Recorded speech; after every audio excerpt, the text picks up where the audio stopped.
Hey everybody, it's another Podzooky Super Sentai Brothers side project. That's right, we're having back on the Kaijin Kansas City Bad Boys, Nathan Parker and Zach Boyce, to host with me to talk with Billy Dean about a bunch of more crazy episodes of Super Sentai.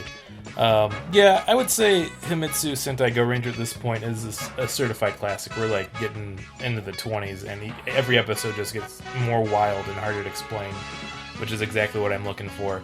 But as always, Billy Dean's a great guest. You're in for a fun time, and I don't gotta say much more. Just get to it. Start listening. What are you doing? Get out of here. Get!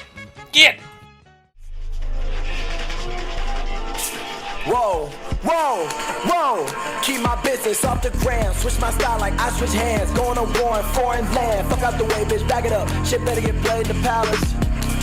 Wait. Oh, that's a bad idea. Did any of you watch The Bear? Yeah, no, I can't now. Yeah. Working enough kitchens, I can't. Especially when it's a show that's like based all around anxiety and stress too. Yeah, it's like, oh, you know how you did that for 10 hours today? How about let's watch a 1 hour drama? Watch somebody else do it. But everything goes wrong and they all screaming "fuck you" at each other. It'll feel good. Yeah. It'll feel good after work. Ugh. They set it in River North, which is the funniest part. It makes no sense for that setting. There's What like is it? shootings in front of Yeah. it. There's like mob guys hanging out. What was her name? Ashley Ray? She wrote a thing about how, like, she's like, I worked in River North, and, like, it's that, you know, she was like, the good thing about Mr. Beef was, like, I worked in River North, but I couldn't afford to eat in River North, and that was, like, one of the only places. Right. So to kind of, like, dirty it down and be like, you know, it seems really weird. I'm of two folds of that. Of like Ashley Ray's takedown of it is really great, but I'm also like, we get so little in Chicago about us. It's so nice to have a win in a show that's good. Yeah, and they do I'm enough down for that. Yeah, they do enough research where it's not embarrassing and well. They go to Alice's at one point. Yeah, That's they fun. they have a whole episode where they talk about Sarah's too, and they actually do all of the things correctly of saying you go there early if you want to keep day drinking. Black Hawk, sightings there pretty often too. And then also, I think they did also mention... Oh, no, they didn't mention... They showed Pequods on this season, too. Yeah. When one of the families wanted to get deep dish at this high-end restaurant. I think it's a good show. I do really like it a lot. I actually do like it, yeah. Second season I thought got better. Second season got a lot... Well, also because the one, like, Richie, the one cousin, I like that there's a lot more focus on him because he's just such a fun character, and also that actor's great. He was in Andor as well, and really fantastic in that. God, Andor was so good. Yeah. I still don't watch Andor. You should watch Andor. I'm upset at Andor. I often will say this because like I wanted to be out because I'm just so tired of Star Wars. I'm like I don't need it anymore in my life. And then they made the best show that Star Wars has. I'm like fuck. I was gonna be free. I was in the same situation, but I actually did like stop watching Andor like halfway through the season, and I will finish it. But I'm just like I realized at a certain point like I'm as good as this show is. I'm just not invested in this universe anymore. I'm Disneyed I'm out. I'm done. Everything that they've acquired. Well, I think because it's like you can't get that taste of filth whenever you're watching their product because you know that's exactly where we are right now in our industry. Why everything is so bad because of specifically things of like Disney Plus, not paying the writers, the fact that they're huge scabbers every time this happens too. That's what I loved about it, though. They got Disney to publish a show about opposing fascism. And going like as hard left as you could, I imagine, for a show. Because that's the thing of like, we'll eventually get into the episode because I'm fine just talking to get in a riff here, but like, I do have to say this about like, there's so much like fucking centricism in everything, even though when it's like supposedly left message of like, well, sometimes the bad guys have they're humans too, and this one's like fucking kill the Empire. Just they should all be dead. Like it would have been so much less good if at the end she was like, vote them out. That's why you gotta vote. But I love that it's one of the few shows I've seen in a while that's like if you are under a fascist regime, you can give them no quarter because they're just gonna keep gaining power. I do like seeing that story told. Yeah. Because it's like, it's basically against what America believes if you really think about it. Because guess what? I don't want to say it. We're a fascist power. I'm sorry. Sorry you had to find out on this that podcast. That can be right. Yeah. Hang on, let me Google that real quick. No, it says, wait, America good. Is America fascist? I got a guy that has a connect with raw water that'll tell you. Yeah, right? Now. Yeah. Oh, scared me. Did your friend drink it, though? He was drinking it when I got up there. And as soon as the dude left the room, I was like, don't drink that. Like, I told him why. raw water. Have you heard of raw water? I have no idea what you're talking about. Okay, raw water is this really dumb trend where people think that they could just like go out to a river, fill up a thing of water and drink it, and that's better somehow. Oh, because you it get has fresh like bacteria. because it's got like naturalness in it or whatever. Yeah, nature, that thing that's always trying to kill us, it's got a bunch of that in it. You know? So I was doing a job at somebody's house. The customer had just finished telling me about how he heard recently that all pigeons are actually domesticated and the only ones you see on the street have just escaped and are lost. Mm-hmm. And so he had rescued one that was in a cage in his house. That was his rescue pigeon. And then I went outside and I came back and he was like giving this guy I was training raw water to drink and like telling him how healthy it was. And, I wanted to die. I mean, it is that thing of like, I think you brought up because it's talking about like bottled water. It's like if you go to somebody's house, probably and you don't know them, it's probably best to do bottled water. These are, by the way, raw seltzer. I got it from the river. A seltzer river? Yeah, and it is gross. It's full of so much algae. I feel like we let them sit around for a month until it gets kind of black and so many VIP wristbands in it, you know, like.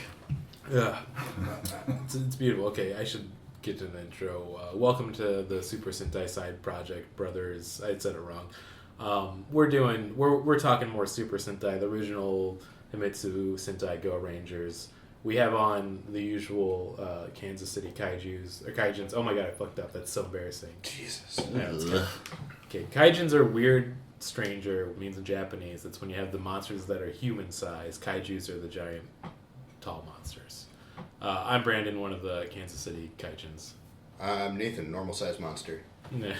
I'm Zach, Guinness record holder for most Momo Ranger tattoos. So, oh man, we got some good ones to talk about. Specifically, we'll get into it before. I should introduce our guests. Returning champion for Podzooky, but first time on the side project one here. It's the lovely Billy Dean. Yeah, was I supposed to come up with a thing? No. Pure human. You can just, you can do, I like pure human. Raw Michigan, pure human. Raw water, raw Michigan, raw Billy. Billy and the Raw dog, Tim Allen. He's still doing those voices for the Pure Michigan commercials, right? I hope so. Yeah. That would make me want to. Can't that man get a break? It's probably like a court-ordered thing, to be honest. I wonder about that. I honestly would believe that, because if you know, I mean, a lot of people know the history of like him being both a drug felon, which is not a bad thing, but when you're Tim Allen, it is. Because you're conservative, so does evil. Yeah, it's weird, but like normally I'm like, no, drugs should be legal, but except in his case, I'm like, no, he should be punished. He should be, well, didn't he kind of get off because he informed at the time? He snitched. Yeah, he was a snitch. Yeah, he snitched, and then they put him on TV.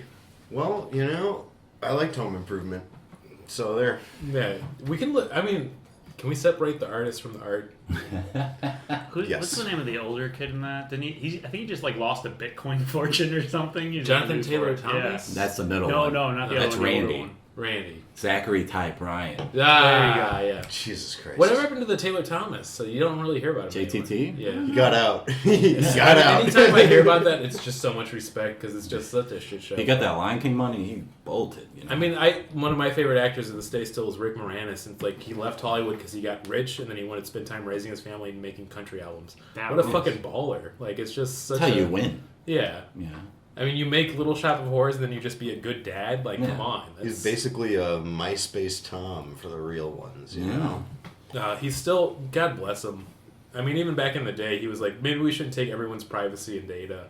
And then Zuckerberg's like, I will become the world's biggest monster. I am death, destroyer of worlds. I guess we're getting sidetracked before we get into episodes and what we're going to talk about and give a summary of what this podcast is. You have to wait, fucking pigs at home. You pieces of shit for enjoying my podcast. I've got ideas. Yeah. But I got myself distracted for what I was going to say now. What was I just talking about? Introducing the show. Yeah, okay. Good one, Billy. Catch on quick, kid. Yeah. I got so excited about talking about something that I forgot about, which just makes me feel like I do have the brain of a golden retriever. We're still talking Super Sentai. We're glad to have you back for this one, Billy, because I think the thing I've really enjoyed about this is we're going through the original Himitsu Sentai Gorengers, which is from 1975, what eventually would become Power Rangers. You can kind of see the structure in a little bit. Oh, yeah. But I really like having on guests and friends to talk about it. I've never seen it and throw them in the middle of the show and see what you think. And Without giving away too much, what's your general feelings on the show? I love that it's batshit insane. I think that's the consensus. Yeah. It's like instead of a Megazord, they use a volleyball. That rules. It's I like spike it. The bad guy explodes brutally violently. Well, that's new actually in the last few episodes. they used to kill them and they'd explode, but they're not suffering enough. Yeah, you wouldn't get like Spiral into hell, yeah. the insert of their faces on fire. That's brand new, like the last 3 episodes. They're really or so. upping, the mania and violence. I just love the idea of like the writer staff and they're getting together. One of the writers like, we need to show that they've gone to hell, like not just that they've died. It's so beautiful. We're doing episode 17, 18, and 19. We usually do like 4, but we let you know the night before for recording. So like, let's take one episode off. I accidentally watched an extra. So. It's really good. I mean, my favorite thing too, and I think I mentioned this when I was messaging you about it, is that I've told all of the guests, if you get time, maybe watch the first episode, and then I'll immediately tell them it will not make any of this make any sense still. It sets up it sets up nothing essentially. I still don't know what's going on, honestly. So We got some good. I think we got some actual good world building stuff in these episodes. Yeah, quite frankly, to try to spin it on topic, we had the Führer mentioned by name. Finally, that kind of threw we've me been for waiting for that. Yeah, the whole time I'm just like, so the bad guys in the clan? or as I like to What's call going him, on white here? people's Michael Jordan. What if I start doing that? Pull the wrong hairs in certain people, but. he's our Michael Jordan. They're like, all right, I know. 23. I did it as a Kyle, by the way. I probably should have done that. That's bad. I didn't even have to say what I was doing on the podcast. I do want to say to the listeners something. I do think Hitler is very bad. But no, I'm not gonna say. But I'm really glad they mentioned him directly for the inspiration because so the guy who made this is the same guy who made Kamen Rider, the manga artist by the name of Ishinomuro Marie, and he really hated fascism. So I like that when all of his mangas and when he's making these series, like I want to make sure like these guys are like they're like Nazis, they're fascists, that they're bad. And I think it brings back to what we were talking about earlier of like you just can't do that anymore days, like where you're just like we need to make sure that they're clearly evil, and people are like, ooh, I don't know, it makes me a little comfortable. Yeah. But I like that. I like that it's a clear evil villain in force. So more power to them. So it'd be very weird if they had made it morally gray, where it's just like, oh no, the guy in the KKK hood, he's got some motivations. Yes. Oh, black hair mask, he actually donates to the church. he found out Childhood. found out he's gonna die soon, so he's trying to get money raised for his kids. A real Breaking Bad situation. He's a vet, And it's like, okay, like the real enemy is the BA system. It would be funny if like he's a vet. He was fighting for the Nazis. You gotta support the troops. Yeah. Oh man. But yeah, I think we should just get into it I'm trying to pull up the episode titles, but we're on episode 17, which I remember was Purple Theme Park. I just forgot the second part after that. I don't have it in front of me, but Purple Thing Part pretty covers it. That was... Yeah. Anybody want to describe what happens? Oh my god. This is going to be a tough one to describe, I feel like, for this episode. So they have like a dry bomb. A bomb for making things dry. Yeah, they're gonna get rid of all the water. They're gonna get rid of all the water, which they've already tested on Africa. Yeah, and the footage they showed was concerning. It was... I don't know exactly what they were trying to suggest, but they just tested their weapon on Africa, and then they were gonna basically turn Japan into... Africa? They also said the African front lines, which implies there's multiple theaters of war for the Black Cross Army, which I find fascinating. Yeah. They've had more success in Africa than they've had in Japan so far. Yeah, what's going on there? I really think we should find out more about the African people who are suffering under the Black Cross. It seems important. Yeah, it is definitely a very Japan-centric of like... They have so much they mentioned that's going out where I kind of want to see that because, like you said, it's fun world building, and I don't think we would be equipped to see how they'd handle that with such limited budget either. So, probably absolutely fucking wild. The budget is hilarious. It's like their budget is what they found in the garage. It's amazing. In this very episode, they use that budget very well because we basically get a scene where Momo Ranger is on like a mission out of all the president's men. She's like going to get information from Deep Throat in a parking garage. That was great. Excellent scene. I found finally the full title. That's what's taking me a little bit Please. here. The Purple Theme Park! A demonic cemetery. Great. Once again, love these titles. It's a good title. Insane. I wonder if it's like more rhythmic in Japanese. Like Oh, if it shit. sounds less insane. They have the actual date this aired on here too, August 9th, 1975. That's fun. My birthday. Oh, is that really true? Well, 13 years early. Yeah. Whatever. That's beautiful. Oh, yeah. Well, my birthday episode was great because Black Hair Mask throws dirty weaves at people. We gotta talk about this. Oh man. Okay, we got so much going on with this dude. First off, his face is fucked. I love that so much. Of like, His face is so fucked. His weapon's a comb. And dentures. Yeah. and dentures. But the comb is also a rocket launcher, which is pretty Yeah. cool. Yeah. It's I love the scenes where he's using the bite attack, and it's just like literally the prop of it flying forward and then just landing on didn't do Mido anything. Ranger, and then he's just like, oh fuck. They have to like pull. They just Yeah. pull the teeth Hey, off of his you know. clothes. And then he's fine. It didn't do anything. He Yeah. projects his teeth, and it's like not even effective. He's like, aren't you terrified? And they're like, no. Why Didn't even break skin. But they're like I want to talk about him throwing hair on people because it's just the most insane, like gross. It's very. It good. is It's very- very genuinely gross. disgusting. Like when they're in the Ferris wheel? Ferris wheel. Yeah. That is the grossest looking Ferris wheel Yeah. I've ever And seen. they have like in a smoke movie. coming off it too. It's It like felt very growing up St. Joe County 4-H fair ride. There's hair, there's gas, there's a guy hitting people with a comb. It's razor sharp for some reason. It's, things are exploding. They shouldn't be. yeah, it's the build up to this too is that they're basically like in this abandoned theme park where they find that Black Hair Mask is after getting information of where the dry bomb, I guess is what we'll call it, is, so they need to get it. And when they're going through the house, the haunted house in the theme park, it made me want to go back and watch Houseu. Have any of you ever seen Houseu? Oh, good God. Because it does all Yeah. the weird coloring and shots like that. Very It's similar. actually a pretty good call. The fun house was very Houseu. Yeah. I feel like I already know what I'm going to do for my recommendation at this end of this episode, but Houseu is one of my favorite. I don't know if I can call it movies experiences of all time. It's just insane. It's It one is of a those, movie experience. It It's not a is- movie, it's a movie experience. It's a movie experience. It's definitely made by an auteur, as they say. Yes. I always feel like when people are saying that, they want to say another word, but they can't anymore.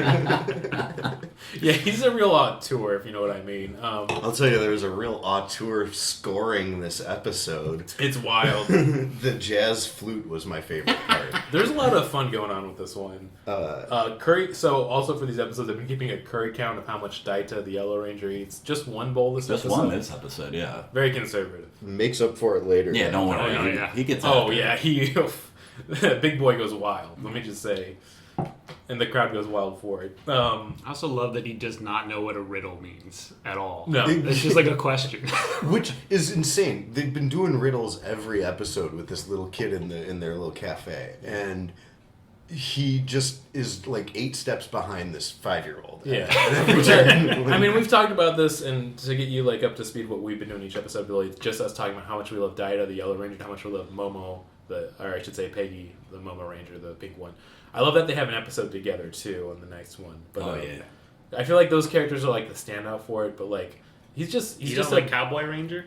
Cowboy Ranger's great because he turned out to be on the spectrum a few episodes ago. We found out, so we're a big fan of him. Like officially? Yeah, well, I mean, like, a plane is his best friend. Yeah, he said he just likes working on the plane. I'm like, oh, we know what he is. He's big into trains. He likes modes of transportation.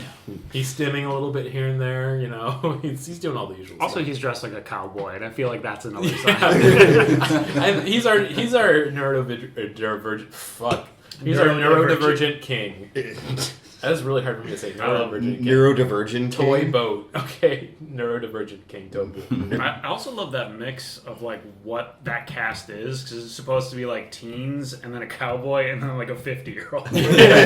The main like one random old guy. Yeah, the main guy is like, I feel like just the springboard, like he's just a guy. Like I feel like for Kaijo the Red Ranger, he's there and he's like, I am the main guy. Yeah, That's I, like his I had a personality. midlife crisis, and I moved Yeah. into this. I don't know how I ended up here. If you guys haven't caught up yet, his job is beach. That was so fun. That was we'll talk about it later. Also, I promise. I want to talk. Okay, that's in the next episode, I think. But like, he keeps showing up with Agent, I think, 007, who's the one female agent who's not a ranger, and then there's 08, who's her friend. I'm like, I think they're a throuple. I'm getting this impression. Like, they're in a some poly vibes, yeah. They Yeah. do There were kind some of vibes. always show up together, then they seem to have their own little, like, their energy. Yeah. Very... Like they all go home together. Yeah. You know, like that kind of thing. Yeah, they all argue about which episode of SVU to watch. Yeah. Or to put it another way, they have a motorcycle with 2 sidecars. Hey! You know what I'm saying? Yeah. Woo! Yeah, I mean, this there's a lot going on in this episode, but it's the usual build-up. You know, they get to then, they have the show off with Black Hair Mask. And It's a sweet fight, though. it's a really good They fight. fight on a lion cage. Remember the lions? They fight in the theme park. There's The theme cheetahs park is below them when they're on the one thing. I do like that they even have it where one of the stunt actors, I think, in the Green Ranger suit, like, jumps out of the way of a roller coaster. Oh, that was sick. Yeah. That was a good stunt. Yeah, I like that one a lot. They did some really good choreography. And you in know, this it one. didn't even look like. I would assume for a stunt like that, they would sort of speed up the footage. You know, like they do. Oh, with no, the they Indiana didn't have the Jones budget. I think they really risked his No, life. they literally Yeah, just for sure. ran that thing at Yeah. him and he jumped out of the way. It And was like, we have awesome. one shot at this, and whatever happens, we're putting it in the episode, you know? The guy's the MVP. Yeah, good for him. I'm glad he survived. They get into the fight then with Black Hair Mask, and I love every once in a while when they get to like the finisher, which, like you said, it is just a superpowered volleyball. Every once in a while, there's a villain that has like a twist, like you can't kill me, I'm invincible. His was like you can't beat me because my comb's invincible, and then Green Ranger's like, well, fuck your comb, and he's like, no. Specifically, it was my life ends when I run out of like Teeth on my comb. Yeah. And I was like, duh. Of course. Are you an idiot? We had Why'd you bring your comb, you idiot? I almost want to do this, but it'd have to require you not seeing an episode and us describing to you, because last episode we had Sadie Landcreed on, and she only watched one of the 4 episodes. And our favorite thing, I think, about it was that we got to ask her, what do you think this villain's power is? We'll just tell you what they are. So it's like, okay, we have Mirror Mask. What's his power? And she'd be like, well, he reflects. It's like, no, he can go into walls and make a green spot appear. It's like you can never guess what they're going to do for the villains, which I think is why the show keeps so fun. Yeah, the one I accidentally watched was Steel Ring Mask, and I never would have guessed that he could like turn it into. That's a great one. Steel yeah. Ring Mask fucking rules. Yeah. Also, because he like brutally murders a few people in his episode. Yeah, and then he just like abducts a kid on a yacht, and then it just the family follows him the whole time. Yeah. It's great. There's a lot of abductions in this show. Tons of abductions, which our next episode, which Oh, I'll get to, 18, which is horrible black crusaders attack according to the secret plan. You know what I was saying? You have one abduction, maybe like you get 1 or 2 people. Let's abduct all of the children, And brainwash them. and brainwash them. Yeah, child soldiers. Yeah. You know, they were talking about... Did African- anybody think that Squid Game got a lot of their aesthetic from the child soldiers? Absolutely. It was very Squid Game with the Cyclops. giant Cyclops eye, eye. yeah. Yeah, I wanted to talk about this too. There's one line at the very beginning of the episode of like how they need to take Cyclops down, and like we have to destroy him. He's going around assaulting boys and girls. I'm like, that's weird language to use. I mean, if he's assaulting, we should definitely do something about that immediately. I hate to use phrasing at a time like this, but come on. He's grooming the children. There's a lot of parallels I could make right now thinking about modern days and that, but I don't need to go down that. It's okay. Once again, Cyclops Mask. That's the main villain for this episode.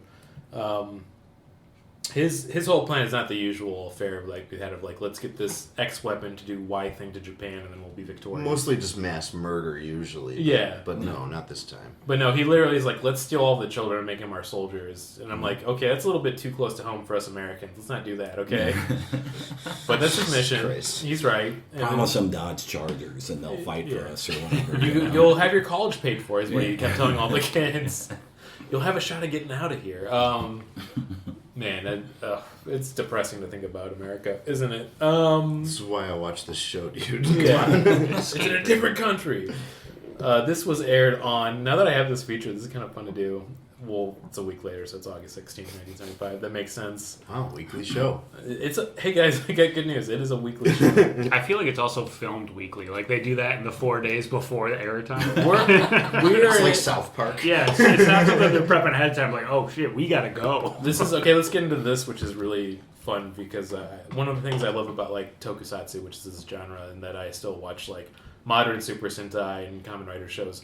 It is the year of our Lord 2023, and they are still filming where they literally will do 2 episodes, usually a week out before they air, because they literally do a 50 episode season each year for both Kamen Rider and Super Sentai. That's insane. They have maybe a month break, and they go and they shoot the next series right away. So the writing is superb. It is superb writing. You'd be surprised. They get some gems out, but I'm like, this definitely came out of blood. Like this was not somebody who wrote this made a masterpiece, but it wasn't for fun reasons. Maybe there's like a constant contest. Like you write in this like a letter, and you get to write a script. Yeah. And they're just constantly farming it. And I think this is actually to get really into the nitty gritty because I think the actual production, how these shows are made, is why I find Tokusatsu really fascinating to me too. Is Subaraya Productions, who do Ultraman. They only do 25 episode seasons each year, and they'll take a break every now and then, which sounds insane to us, but that's like the more chillaxed, laid back one of the two, of all the two.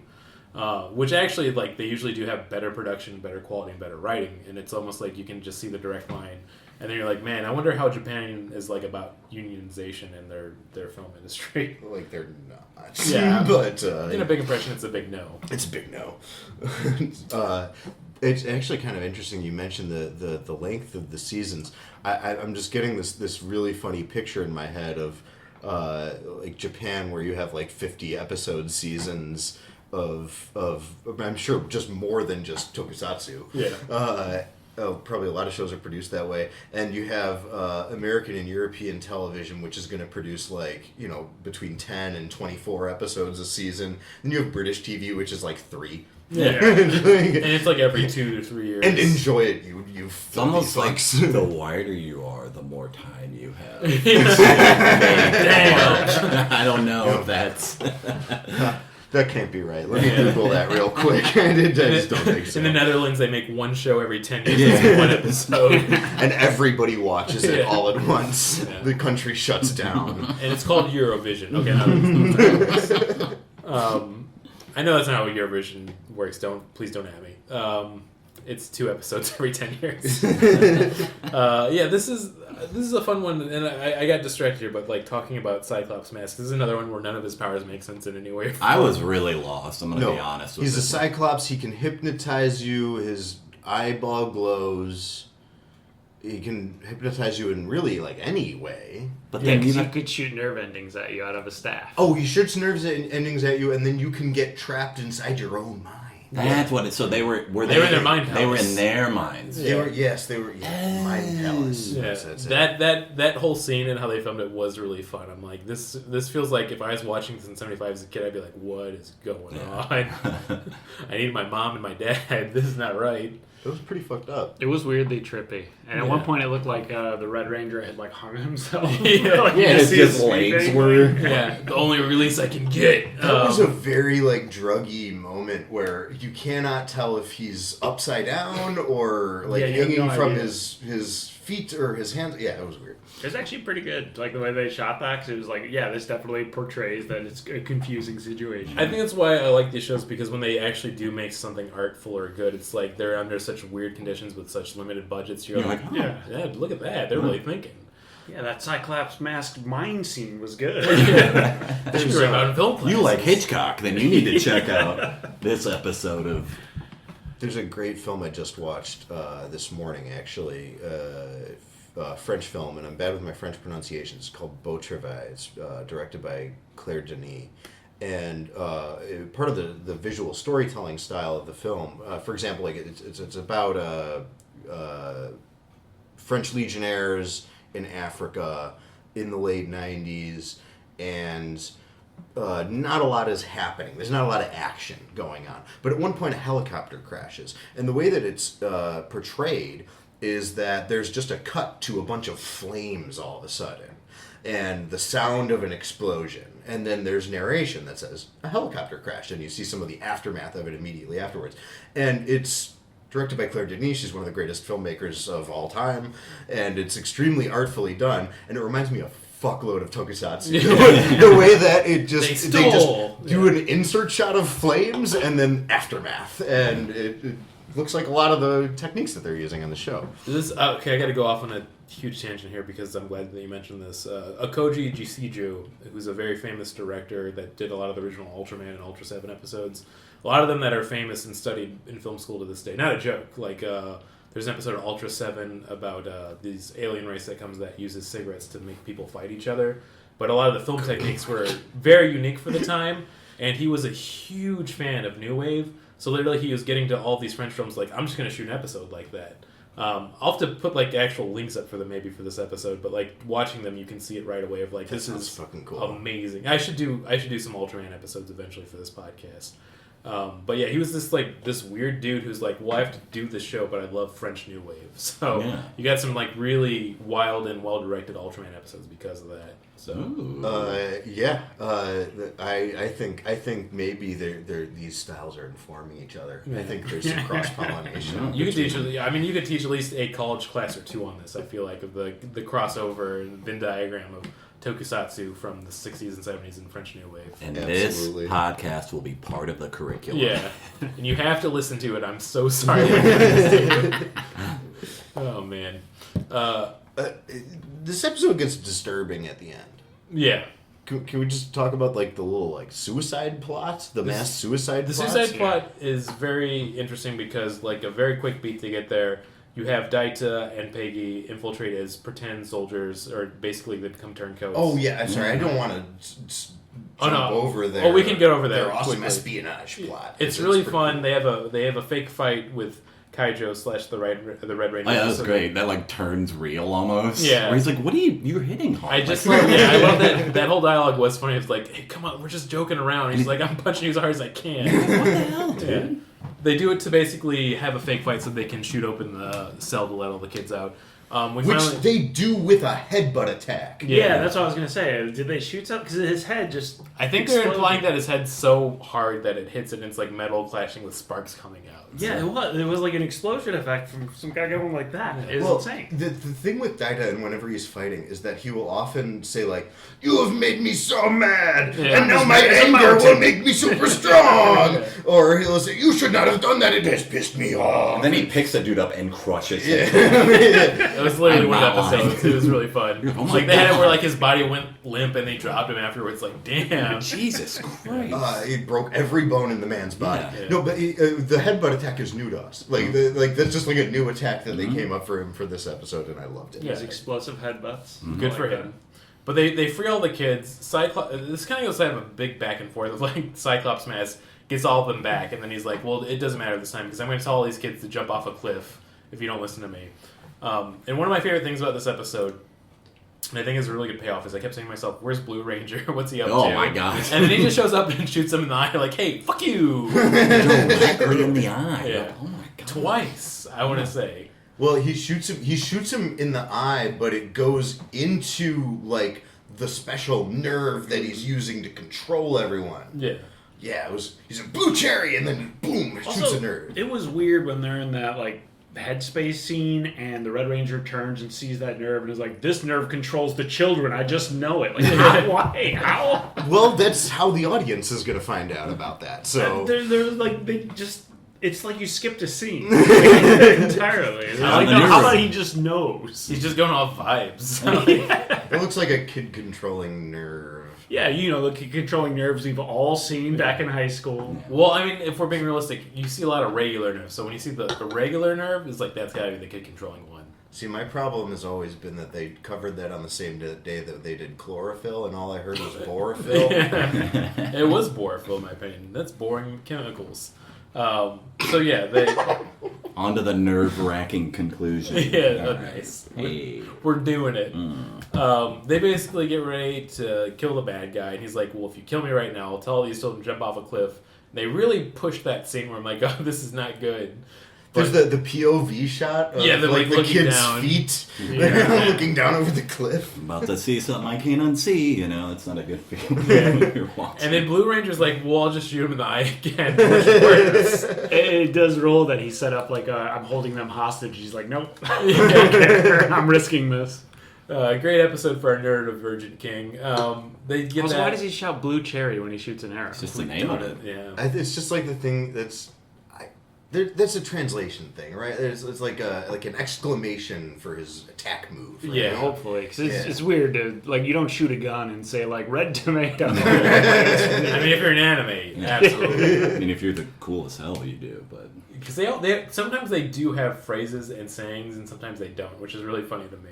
So, but yeah, he really loves screaming that, and then they get him with the soccer ball that sends people to hell. And I love that they do like a little dance move before that, where like they all 5 of them line up, turn back and look to each other, and he's like, Momo, do the thing that we always do on every episode. I love when he says the command to do that, and she says, "Okay." Yeah, okay. Every single time. no problem. Okay. She says "okay" a lot, and I find it very charming. Just very excited to get out the hell ball. I would love to have been at the meeting where they're like, all right, we can't do like cool robots or mechs or anything. Like, what about a volleyball? Stay with We'll me. end every episode with a volleyball explosion that sends them to hell. Yeah, and they'll get in a really cool line. We'll do a zoom in on each one of them, and we'll kick it back and forth. Like, who let you in here? Because you're promoted to King of the Writers. Was this the episode where they did like the count off while they were all standing on the stairs? Or was that the one before that? I think it was the next one. Yeah, I think it was Oh, the the next next one. one. Yeah. But they do that very often too. Yes. Well, it drove me nuts that they were out of order. We They went talked- 1, 2, 3, definitely 4, discussed or this. 5, 4. We're hitting all Drives of us it because crazy. here's what drives us really crazy. Because we've done a few of these episodes now. It's been really fun to watch. Every once in a while, they'll do it in order, and then they'll go back to being out of order. Yeah. They're just fucking with us. I wonder if there's going to be some pattern that gets established over the next, 20 episodes or whatever. I feel like if somebody was really off the deep and deep into conspiracy and they're watching this, they're getting so many things right now and writing it down, messages. They're doing the number order each time. This is going to predict the fall of Western Yeah. civilization. They're like 5-4. You flip it around. 4-5. 9/11. Donald Trump, 45th president. Honey, do you want to know who really killed JFK? It was Momo Ranger. Yeah, that sums up the episode pretty great. I should say so far, 17, 18, having a great time. 19, we're getting to another fun, just weird, oddball left curve of what is this villain going to do? Does this feel like, this episode, just to preface it a little bit, does this feel like ratcheting up or a shift to the side in terms of Shift to the side. what is I feel actually yeah. happening I here? feel like every once in a while you'll get an episode where it's a little branch off, and I don't know, it's almost like they try to build sympathy for the villain. The villains have this not a contained story. But there's just more of an emphasis on what's happening on in their world. Yeah. I guess. I'm sorry. Continue with No, the setup because I- it's just such a. I feel like you interesting should get into episode. this more because this episode is a wild, left field. This feels like we're gonna have a very special episode, but it's more about espionage and how desires can make us do things that we really shouldn't. But yeah, they have the secret weapon X. They just started off right away. I love that they get past the usual we made this weapon. They're gonna try to steal it. They already stole it. Don't worry about it. We made a huge bomb. And also, it's an A-bomb. Here's some pictures of A-bombs being detonated. This is what it is. Yeah, and And the so Swedes had it for some reason. Yeah. fucking pieces of shit. Is that who she stole it from? I think that's what they implied, if I remember it correctly. Lady Sapphire, was that her name? Lady Yes, Sapphire. Lady Sapphire. I have some thoughts about Lady Sapphire. Yeah, which once again, this feels like they're trying to really flesh her character out because I thought it was going to be reveal she's another one of the mask monsters, Yeah. or some other weird thing. But no, she's just a straight up spy. She's a third party. You know who she is. If you guys have followed along with the recent Mission Impossible movies at all, Yeah, the White Widow. She's the White Widow. She's connecting a buyer and a seller. She's fine. She's she's A power A broker. broker. She's a Yeah. power broker. Shadow broker. Yeah. She's a high level weapons dealer, power broker type, like the White Widow in Mission Impossible. yeah. Same I think thing. on the opposite side, the Mission Impossible movie is very fun, but with going to Marvel and the Power Broker, if you've watched any of the series, is just my favorite thing of seeing how poorly they can't do any type of fleshing out of a character.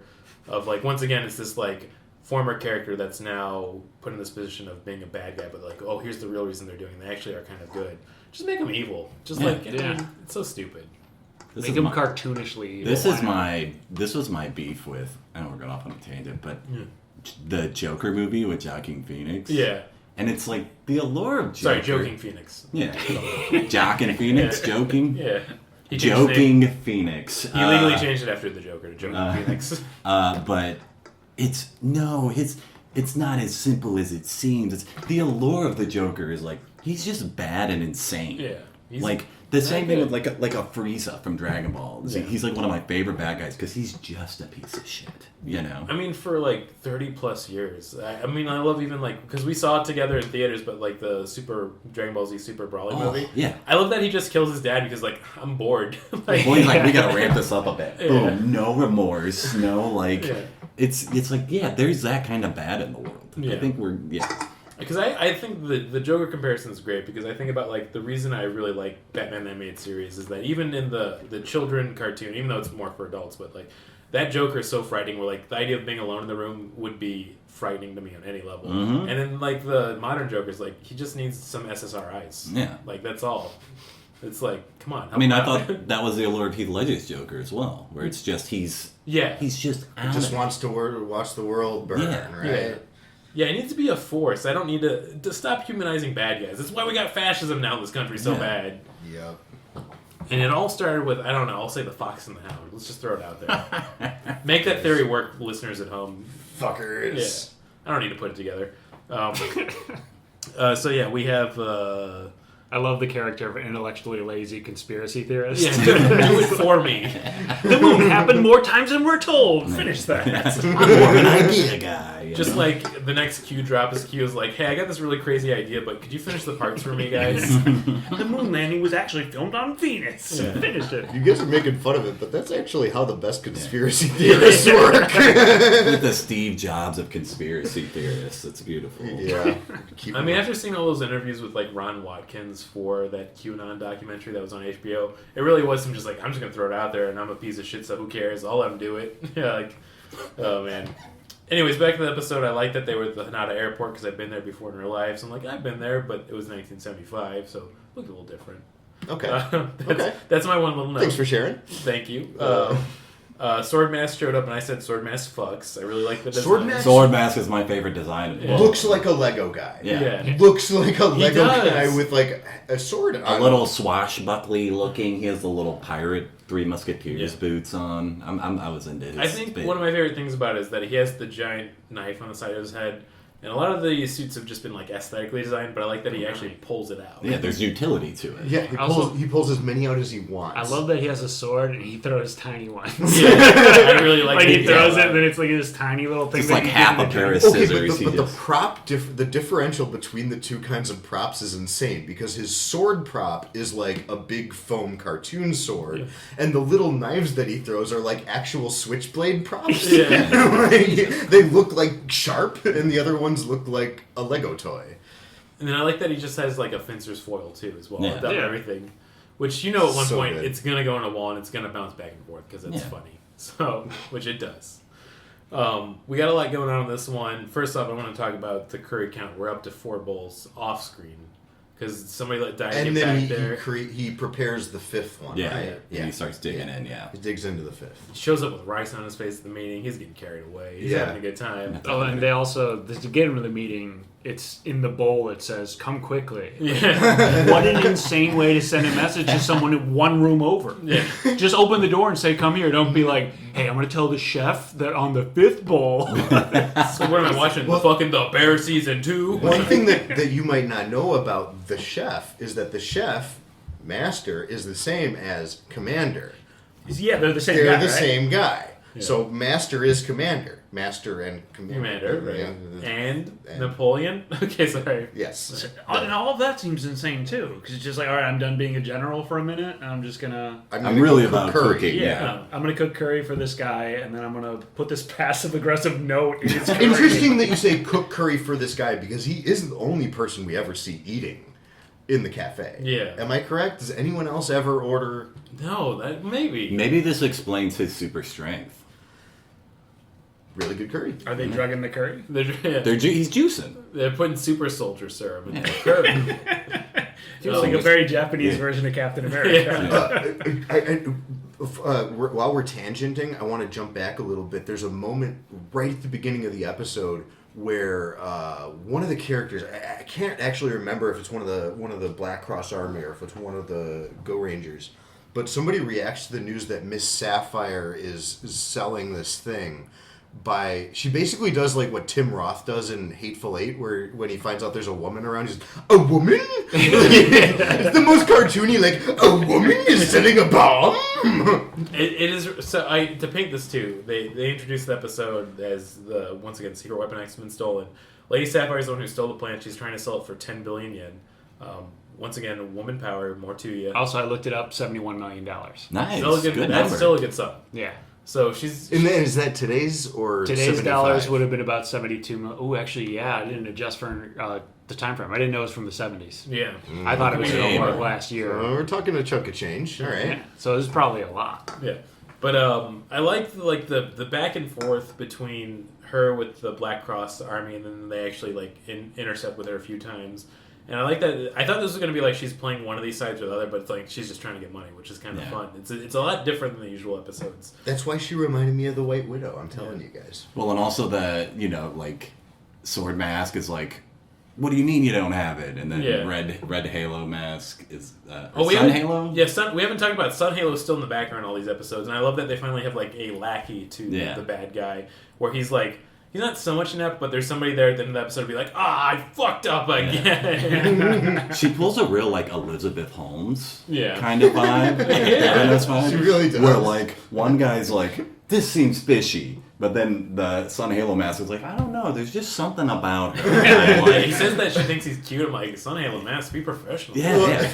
There's a moment after they try to pay her with check and she refuses. Yeah. Because she doesn't take checks. Yeah. Where I don't remember if it's Sword Mask or Sun Halo or which one of them says it to the other. But one of them says, she's an insolent woman. Yeah. And the other one says, she's not insolent, she's adorable. He was crushing pretty hard on her. The whole scene was beautiful, too, because she says funny. 10 billion yen and all in cash, and then one of them goes, you'll take half my check. And she's like, I only love money. Or only trust cash or something. I work in logistics, and it felt too realistic for when we're going over contracts with our company. It was like somebody in here was working in the field, and they're just like, I'm going to put this in the episode for some reason. That's so funny. And then also, it's just really funny to me because I like to imagine the Black Cross Fuhrer running off that scene that she did the check, make it bounce, stop it, cut it off. We're just some guy in the Black Cross Army's accounting department, Jesus Christ, freeze the count, freeze the count. Shit he makes me do. There's also something funny about the fact that it was the subordinate that was mad about that. Yeah. It's like, why is he doing the accounting? Why is he like, no, half check? Why does he care? He's really trying to make a name for himself in the company. That, or maybe he always gets paid in half check, and he's like, this person just got here. And I thought everybody got paid in half check. I've been working for 10 years. This is how they treat me? Paid in half check is killing me. That's the real evil of the Black Cross. It's honestly a great critique of capitalism when I think about it. Every aspect of that scene was insane. So it made no sense. Random sexism. If that wasn't insane enough, they cut back to the Go Rangers and what their plan's going to be, and then our boy Mido Ranger, who doesn't get a lot of time, he's finally getting a little character. He's getting ready to hit Daida with his big old boomerang. He's like, what do you do? And he's like, just stand there. And he hits him with it. And he's like, okay, start moving around. He's like, I put some magnetic liquid on you so we could track you with this compass. So mercury. Yeah, it's mercury. He put mercury. Yeah. Also, the way he moved was bizarre. He's move around. He does this sideways shuffle. A diagonal shuffle to the corner of the room. And it's like, why would you do it that way? It just Well, you did just get hit in the face with a boomerang. He has a concussion. And the sodium-induced psychosis that comes with eating 5 bowls of curry. He's already got the Mad Hatter thing going on. It's true, we don't see him hydrate enough. I'm worried about it. A concussion so bad that Will Smith will show up to fight for his rights. So, I'll never forget the fact that he did a movie called Concussion. But I also love the compass that he uses to track the metal, because wouldn't that just track everything? Yeah. Like, how would that be useful to one tiny thing? A specific liquid metal, I guess, that only he can hone in on. And it was just a regular compass. There was a north on it. Yeah. Yeah, so it's like, how is that? It's real complicated science. Yeah, I mean, we wouldn't understand, That's why you have to work for the fucking was his angle boomerang crash. coated with the North Pole when he hit him? Yeah. Little Santa Claus magic in it. No, he's North Pole, right? Yeah. For some reason, I can never remember if it's the South Pole or the North Pole for Santa Claus. That's such a weird thing to That's not a remember. weird thing to not remember, man. The South Pole. I don't have time to be thinking about Santa Claus all the time. I'm sorry. Dude, that's a legitimate excuse, I guess. I am a busy man.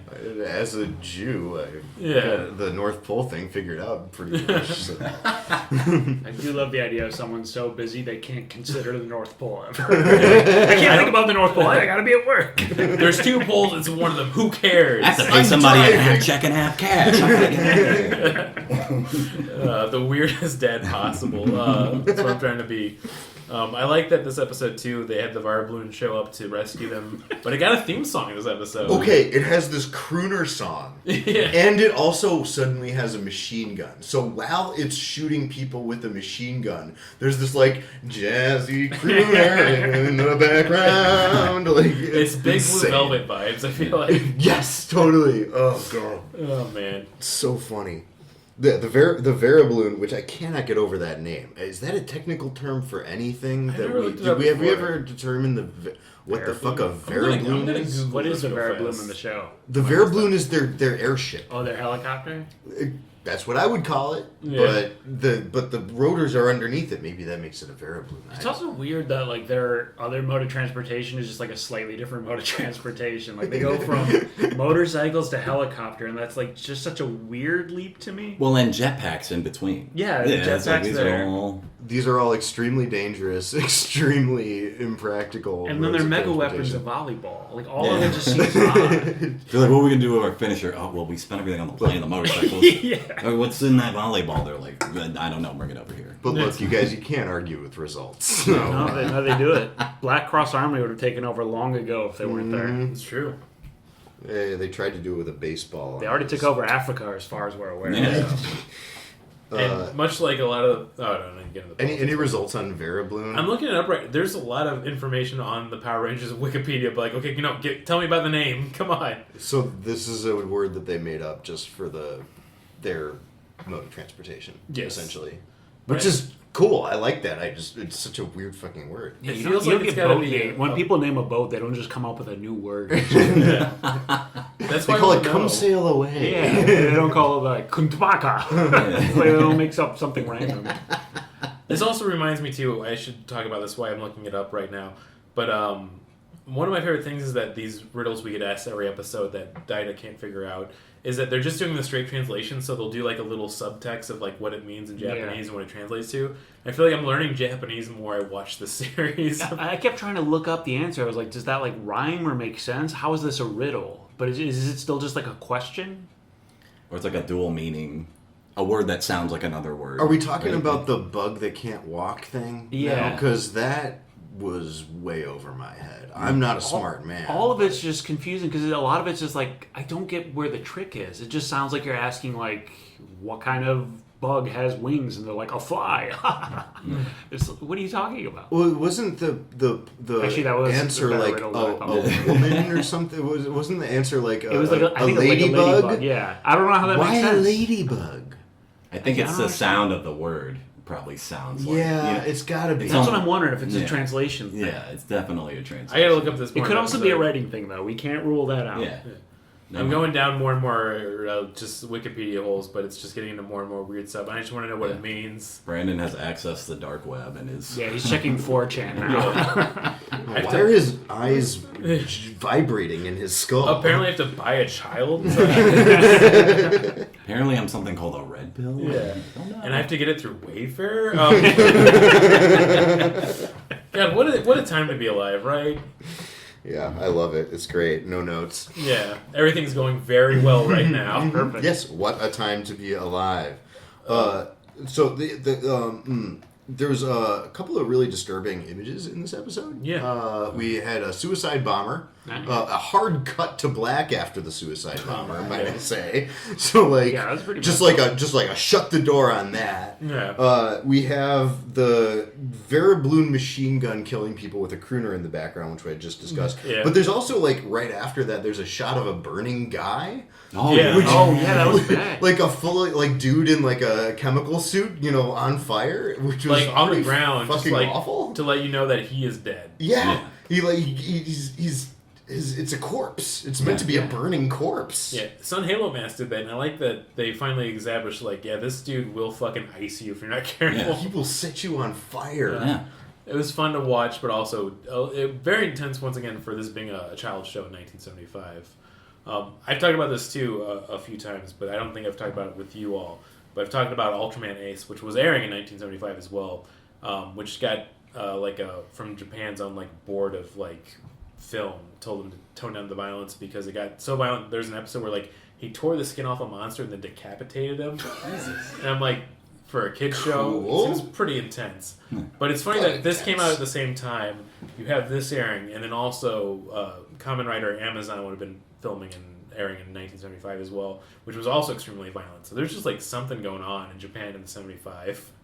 This in some ways seems more violent than the Power Rangers I remember growing up. Yeah. Some of the insert shots of their fight scenes have a guy on fire or somebody really getting shot or something, and that just did not make it all the way. Well, this to is the a 90s.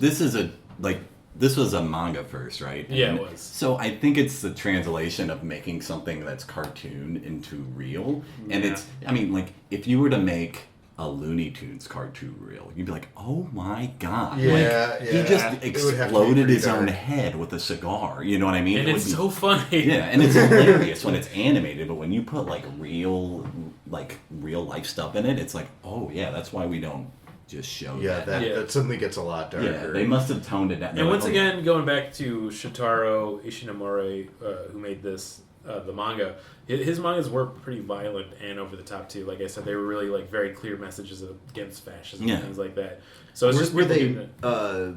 still aimed at children mostly, or I think mostly. I'm just typing maybe in slightly older children, teenagers, adolescent. I'm thinking the 10 to 12-year-old. Yeah, not so much like the elementary age kids that I would think would be watching this show more. I feel like they probably shifted towards that because it's that's. I read something about how in the 80s, you got all the basically people like Mattel and stuff. They'd make the toy and then they'd make the cartoon. Yeah. And then they realized it's if you don't need to target the parents, you target the kids, and then the kids bother the parents until they buy the thing. So I'm wondering if as they're figuring that out in the 80s, they started to make it a little more your parents are going to let you watch it because there's not a machine gun coming from a helicopter Make it more just accessible. murdering people. Which definitely it has happened over the years, especially with all these franchises of making it more. I mean, it was always for kids, but more kid-centric. Yeah. Because it's definitely a lot more goofy nowadays than it was back in the day of the bad guys, the soldiers, they just have machine guns, AK-47s, and they're just firing them off. And then you have to worry about children jumping off a cliff for one episode for some reason. Yeah. Jesus Christ, that was All, so fucked. all the villains are sent to hell by a ball.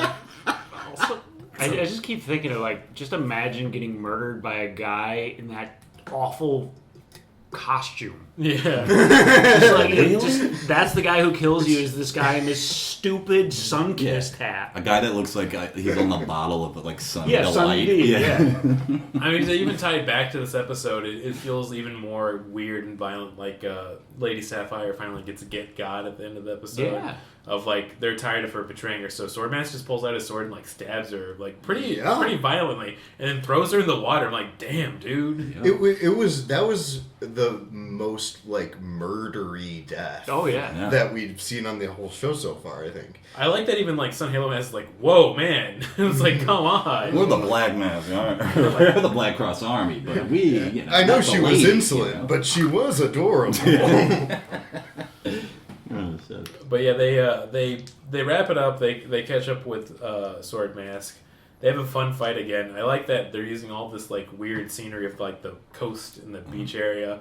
But I like that the way they undo him is they send the sword back into his helmet. It's like, oh, my own weakness, my sword. I'm like, okay, I guess.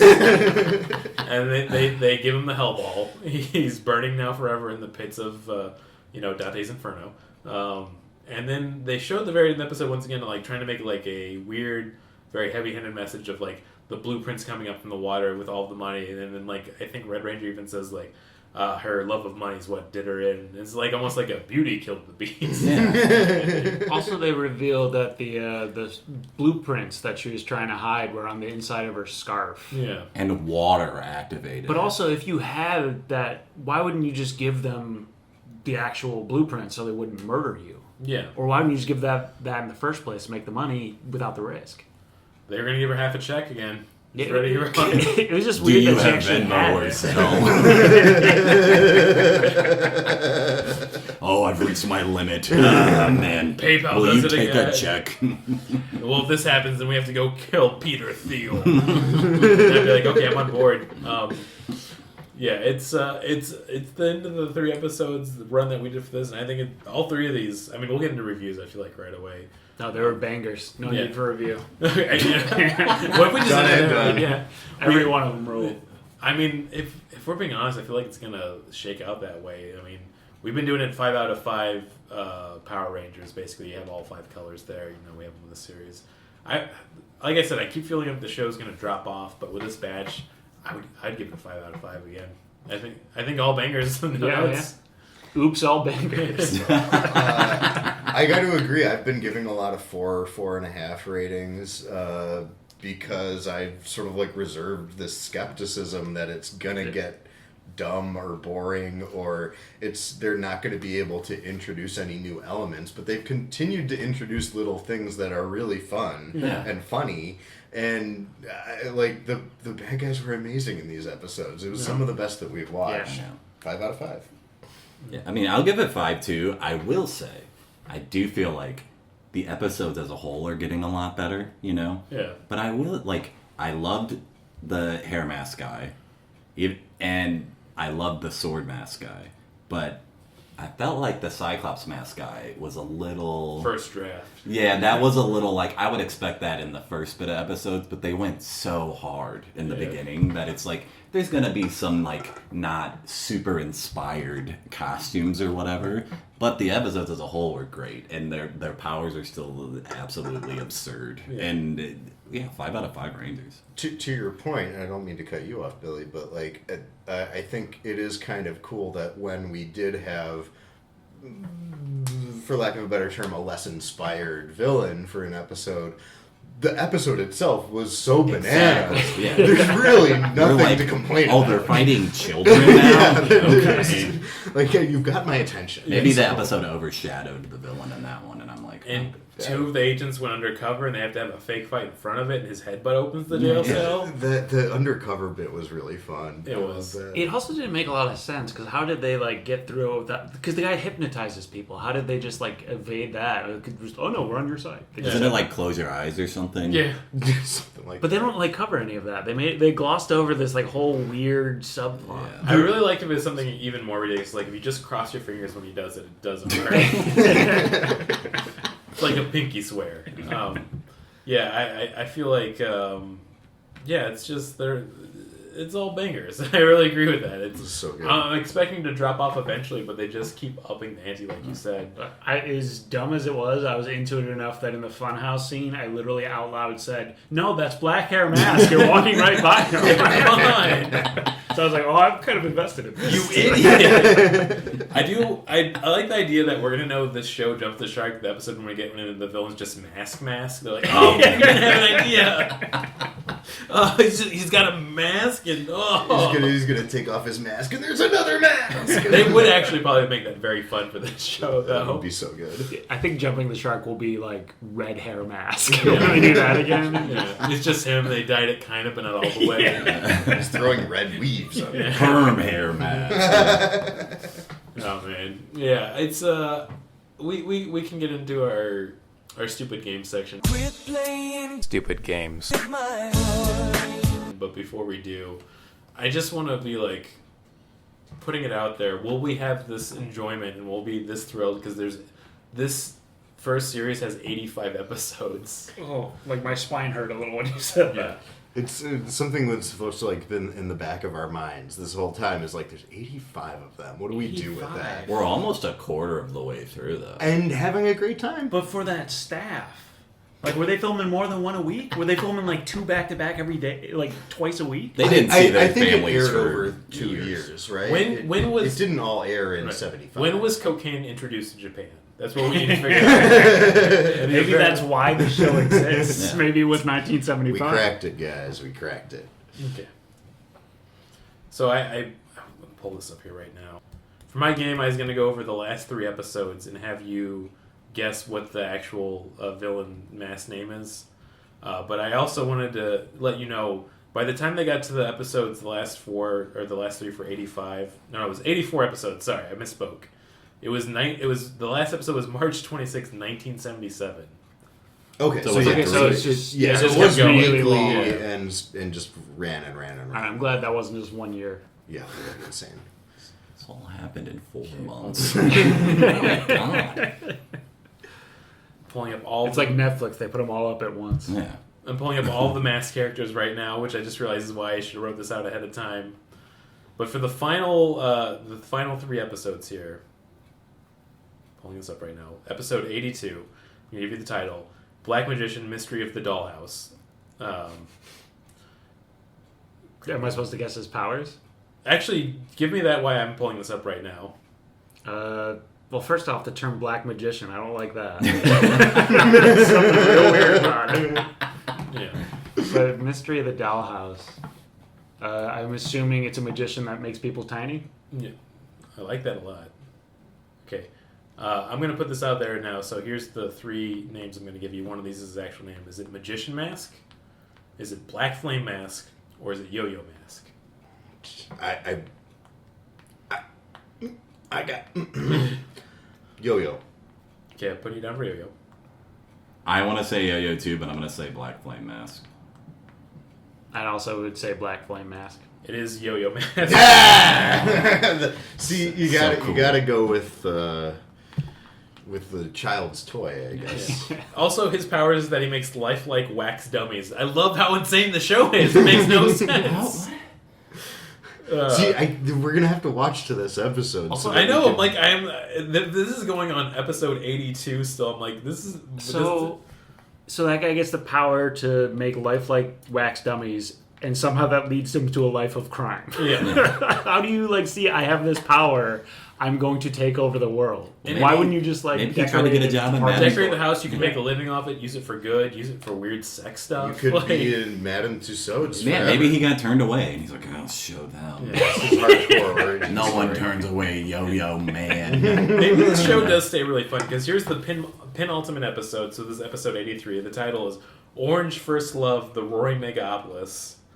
Yeah, that's what I thought it was gonna be Yeah. called. I want to give the No, synopsis totally for this. Peggy re-encounters a former Eagle superior and her first love, who has suddenly become a servant of the Black Cross. Oh. Well, when you said first love, I was worried, but when you said has become a servant of the Black Cross, I became intrigued. Yeah, there's a twist. Also, there's some sort of. I don't know. I don't think she should be fraternizing with a superior officer. Yeah, There's something some weird power there. dynamics going on here that aren't happening. Peggy's better than that too. We Yeah. love Moa Ranger. She Also, just sidebar. Are they a military organization? Are they directly they're government? they're Eagle, and they're like basically this kind of like weird like above the law, but not quite part of the government. But they So never at some explain. point they'd have to sit in front of a congressional panel and explain their actions. Yeah. It I would stands. love that It episode. stands for Impossible Mission Force. Yeah. And we say that jokingly, but I swear to God, Hideki Anno, who already did Shin Godzilla, is going to make Shin fucking Himitsu Gorenger, and it is going to be them in a panel having to explain their actions. I would genuinely love that. Yeah. So you kicked a volleyball, correct? Yeah. No, answer the senator's question. We didn't kill him, we sent him to a hell dimension. It's different. I'm going to make this a little bit easier. Well, maybe I'll make it harder. This mask is an animal themed mask. So is it giraffe mask? Is it tiger mask? Or is it cheetah mask? Cheetah mask. I really Sorry, I'm hope. jumping the game. I really hope it's Draft Mask. I really want it to be Giraffe I Mask. feel like I tricked you too because Giraffe seems like the weirdest choice. It's actually Tiger Mask. Someone got this one. No, Tiger Mask seemed the most normal. That's why. Right, I know. And well, They're really. You can't put a pin on any. I'll of show you this. the picture though. He definitely looks fucked up. Holy shit! Wait.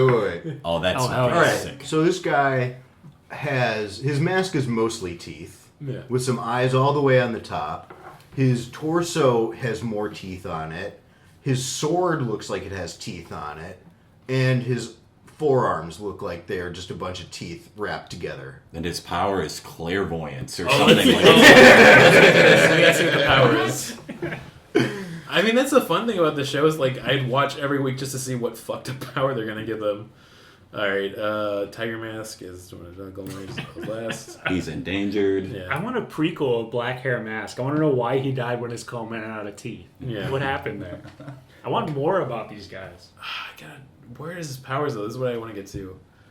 Oh, he can just breathe fire. Come on. This was. I think his ability is such like a common monster ability that this was the episode. Like, okay, we're in to get next one. We've run out of ideas. Yeah. This is too normal. Somehow we've ran out of ideas. Breathing fire. Yeah. Amateurs. Was this American television? Yeah. And I'm gonna go back actually one episode before I started because the last episode they just fight the Black Fuhrer, so it kind of makes sense. So I want to. That's what I want. I know. I'm excited. So we're gonna go to episode 81. Blacked Out, The Murder Spy Trap. All these titles, once again, bangers. I'll give a synopsis of the episode. When Kenji is set up as a murderer and as a spy by a friend and a mass monster, he goes on the run to find out the reason why. That's literally a Mission Impossible episode. Yeah, and Kenji is, by the way, our Green Ranger, Mido Ranger, so... The Disco Ranger. Oh my god, this mask is gonna be... I'm gonna have to give you 3 crazy options just so that you cannot guess this. Is this either Ace Mask, Lamprey Mask, or Kettle Mask? Kettle Mask. It's got to be What do Kettle you Mask. Kettle Mask? Kettle Mask seem more likely, but I want to see a Lamprey Mask. Yeah. It's got to be Kettle Mask, right? I got some great news for all of you. First off, you're both right. Kettle Mask is the correct one. There is actually a Lamprey Mask. We're all winners today. I'm excited. Kettle Mask also fucked up cool design. Look at this guy. Oh, hell yeah. I don't even know how you describe this one. No, Very he into it. does look like there's a I fought him in particular- Elden Ring. It's an Elden Ring monster. There's a particular style of Japanese teapot that is yeah. studded like that, and that's sort of like what he looks like to me. All right, let's see what his powers are. Oh, to be added. Okay. Oh, here we go. Here's his arsenal. His main ability is to emit a hot steam with water down an opponent in order to scald them. And then he also pretty uses, brutal. And then he uses smaller kettles to moat smoke screens to escape. Okay. I'm glad they're so insane. So he's just throwing steamy kettles Just an around angry and- barista, basically, at this point. Does he have to like tip? To Yeah, oh, that'd be so fun. He does the song every Yeah. time. He's like, give me a minute when I heat up, your guys are gonna get so burned. When I get steamed up, you're gonna hear me. You're gonna tip me over and you're gonna pour me out. Sorry, I'm having fun with that. I do. Okay, real quick because I know we should wrap it up soon, but I got to read what Lamprey Mask's ability is. First off, great fucked up design too for him. Jesus Christ! I really I wanna know can't the even costume start with budget. that one. Oh, hell yeah. What is He happening? looks like an old cigarette machine or something. He gives kids cancer. Like, oh no. Okay, Arsenal, his main ability is to emit a... Wait, no, this is the same guy I was just looking at. Oops. I gotta go back one. No, I'd be great if he had the exact same. They're all just steam powered? I'm like, I really didn't see that coming at all. Steampunk origins. Why do they have the same powers? Yeah, no, he's got a bunch of weird ones, which is he possesses a trident staff, is capable of swimming, and his greatest abilities, he can project fire from each of his eyes like projectiles. Okay, but he's capable of swimming? Yeah, he's a great swimmer. Okay. What episode is he from? That's what I want to find out now. One of his No. powers is shared by like every corgi. They There's gonna be a villain like that. That's why I feel like I mean, once again, I said it's 84 episodes, but like I'm just gonna have to keep watching. Oh, there's an Iron Princess mask. Okay, I guess I'm looking. Spoilers. Yeah. Into this. Yeah. Oh, gross. Okay, I guess I'm looking at all these now.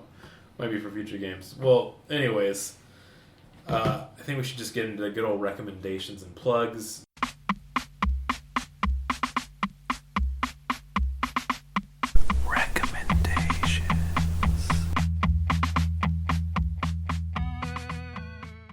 plug or recommend anything. I'll kick it off because I gave it away earlier, but I'm going to recommend the Japanese film classic Houseu. I don't know how you describe Houseu other than it is an experience. A bunch of women are on a summer camp adventure together, I guess is how you put it almost, but they're going to this hillside where this house is, and then it's ran by an evil lady that's also a cat, but also the house has to eat people to survive, and none of it's filmed in a way you would imagine how this is done. I don't know how to describe it otherwise. It's one of the most unique movies I've ever seen. Yeah. It's really great. Like, one of them is, like, I love doing karate, so she, like, tries to, like, fight a bunch of flying objects at one point. It's so hard to describe any of this film. One of them likes eating watermelon a lot. Like, it's a movie. It's an experience. That's a review. Yeah. It's a movie, says the New York Times. Yeah. Manola Dargis. Yeah. But my recommendation, if you've never seen Houseu, go check it out. It is on Max, I think, maybe until they take it off for tax reasons or whatever. So, yeah, anybody else got anything? Houseu fucks. I am going to recommend... I got 2 recommendations here, you guys. Mission Impossible Dead Reckoning. Yeah. It's They keep really getting better. fucking good. Yeah.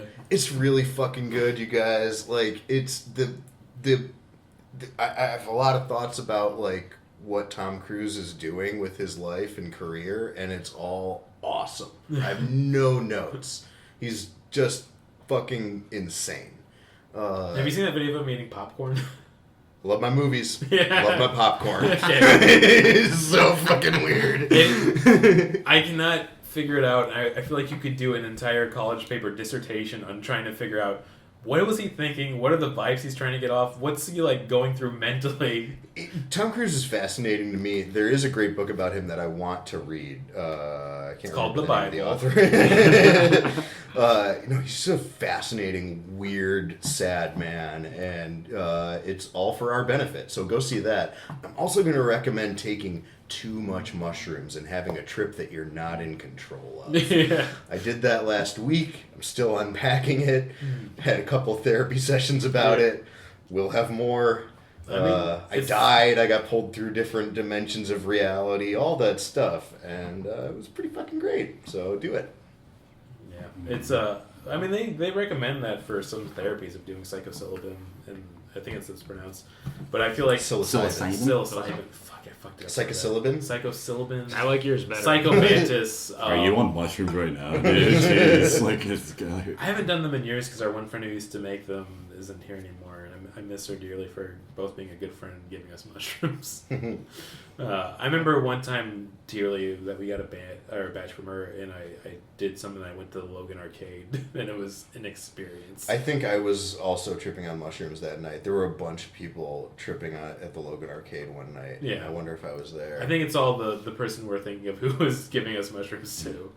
Maybe you were all at home individually and you just I can never tell when people are on shrooms, so I always just like, they're weird tonight. It's like always just goes right over my head. Do they hate me? Like, this goes this up. It's like, why is he so happy? Why is he going that way? There's nothing there. I used to do a whole bit about it, but at one point when I was like at the height of it at the Logan Arcade, I had gotten like $20 worth of quarters, and I was shaking my hand. I'm like, money's worthless, and I was just handing them out to everybody.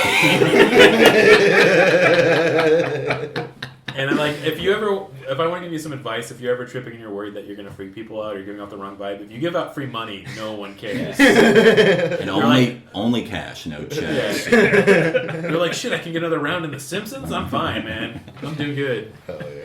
I'm gonna remember that line all the time. Like, you'll take half by check. Yeah. Anytime someone's like, the total will be $20, you'll take half by check. I think that's why I've enjoyed doing this side project for Podzooky so much, and going through Sentai shows like this is like, there's so many episodes that are just so batshit insane you can't stop thinking about them. Like, we've talked about it so much, but there's one episode where there's a werewolf army where they give you bad blood and it makes you a werewolf, and there's just so many things that happen that make no sense there. There's a scene where there's like it almost looks like a dog obstacle course, and all these werewolves in cop uniforms are doing front flips. I am not making this up. Yeah. They're literally that tumbling. Sounds awesome. Yeah. Good TV. Yeah. Oh, recommendations, I guess. We got all the writers' strike going on, and now the actors are striking, and I just lost my job, but I got another one. Nice. I'm sorry. No, it's fine. I recommend going on strike. Yeah. I really recommend, I was talking to Brandon about this before we started recording, but if the pandemic showed us anything, it's that, these people you work for or whatever, they need you just as much as you need them. They need you much more than you need them. And I worked at a place and they didn't treat me in a way where it was, there was no gratefulness or like your hard work means nothing to them. It's not about people working together. It's about you working for somebody and making them money. So if you work at a job right now and you're working so hard and they're just treating you like crap, work exactly the amount you need to work based on what you're getting paid. And I mean, if you got unionized, it's almost like there's somebody on this episode that would be great to reach out about that. We are getting to the point where, the UPS thing happening and the fact that they got their contract is awesome, but it's weird that I almost had thought like, well, if it didn't, we might have had a general strike too. But no, they should. I'm glad they got their contracts. Yeah.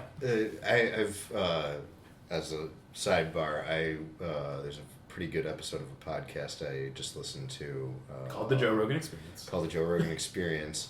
Where a couple of UPS Teamsters were being interviewed, and live on the podcast they found out that they had gotten this contract, and they were not happy with the terms of that contract. It's so weird how the they're really media great paints news. it, because like they did get some of the stuff they were fighting for, which is great, but they wanted more, and the general strike I think could have happened with it. But then the media instantly is reporting like they got their contract, everyone's happy, everything's fine. Have they voted on it yet, though? I don't think they have. Well, no, it does need to be voted on, and I don't think that actually happens for a couple weeks. But from my understanding, I think a big part of the way that union is structured really does prevent people from getting good information, and so that vote might be is a long shot to have it be turned down. So we'll see what happens, but. Yeah, because even with like all the SAG-AFTRA stuff, and then also the fact that we have the right strike going for 74 days now, I think, now. Mm-hmm. I'm like, I like that it's stirring the pot because so many people are like, oh man, I'm in the same bad conditions as these people. Maybe I should do something. Yeah, I'm hearing that more because back in the day, you used to hear a lot more of like, well, why do they deserve to make so much? Now they're just like, I should do that. Yeah, they are getting what they deserve. The conversation's changing. It's also genuinely fun to see writers and actors go on strike because it's people who know how to get attention and spin a narrative. Yeah. And they're doing that pretty well right now. And we'll see how the rest of it goes. But someone tweeted something that I thought was really good. It's like, I hear all these strikers are paid actors. Barely paid actors. Yeah, it's just like so smart and succinct.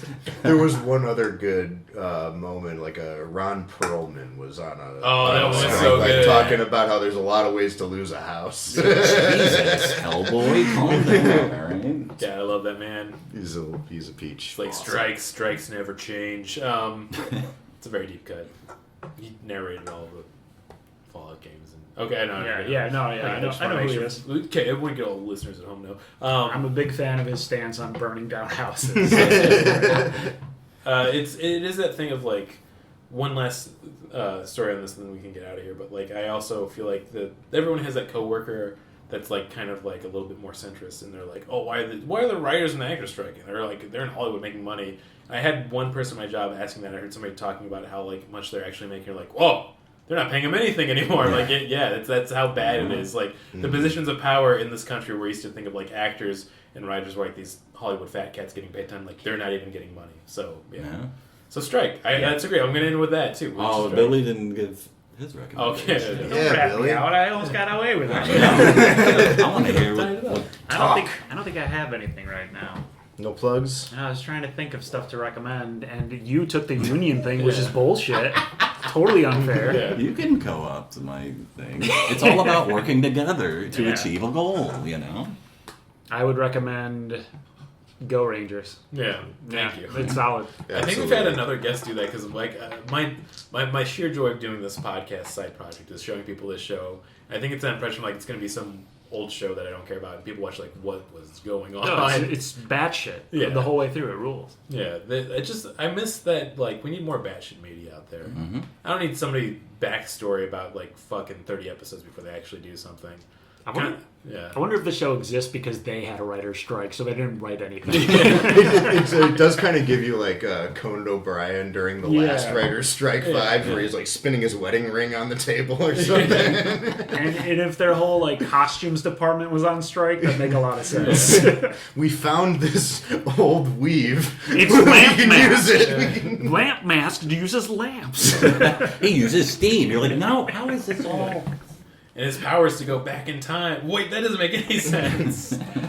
Oh, but yeah, I feel like we'll do our usual sign off here. It was a joy having you here, Billy. But we've been saying each episode, when life gives you problems, give him the soccer ball. Send him straight to hell. Send him to hell. Yeah, we should make it now. Just send him to hell. Send him to hell. That's a good one.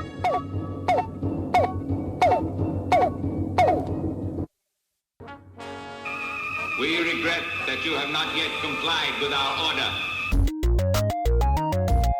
This show has been brought to you by Machine Culture.